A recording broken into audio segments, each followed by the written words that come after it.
আসসালামু আলাইকুম, আমার চ্যানেলে সবাইকে স্বাগতম।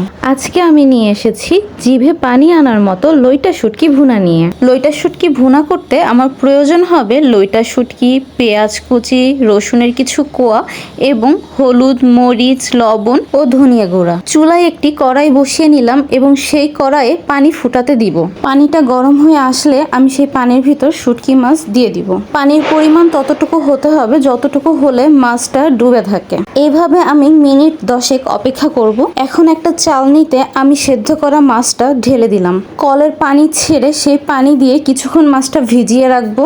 এভাবে খুব ভালো করে মাছটা আমরা ধুয়ে নেব।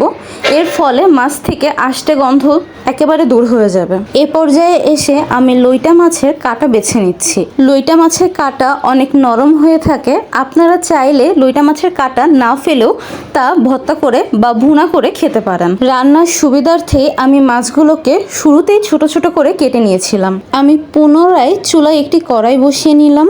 আমি আজকে লইটা শুটকি ভুনা করব সরিষার তেল দিয়ে, তাই কড়াইতে সরিষার তেল দিয়ে নিলাম। সরিষার তেল গরম হওয়ার জন্য এখন আমি কিছুক্ষণ অপেক্ষা করব।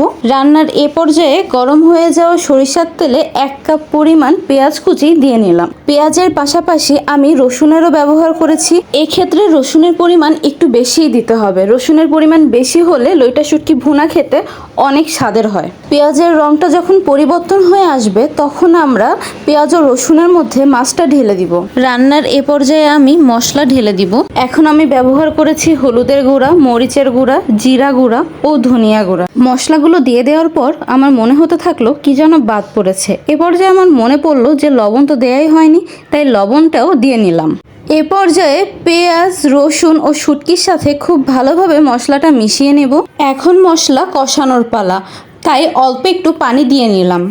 এই রান্নায় মশলা যত ভালো কষানো হবে রান্নার স্বাদ তত ভালো আসবে। এই পানিটুকু কমে আসলে আমি কড়াইতে পুনরায় পানি দিয়ে নিব এবং তা খুব ভালোভাবে নেড়েচেড়ে নেব। এক্ষেত্রে আমার পানির পরিমাণ ছিল 1 কাপ। তরকারিটি আমি চুলায় রাখবো মাঝারি আঁচে। এই রান্নাটি এখন শেষ করতে আমার অপেক্ষা করতে হবে 7 থেকে 8 মিনিট। এই তো হয়ে গেল আমার লইটা শুটকি ভুনা। এখন পরিবেশনের পালা। গরম গরম ভাতের সাথে এই লইটা শুটকি ভুনা খাওয়ার স্বাদই অন্যরকম। ভিডিওটি ভালো লাগলে অবশ্যই কমেন্ট বক্সে তা জানাতে ভুলবেন না। আজ এই পর্যন্তই। আল্লাহ হাফেজ।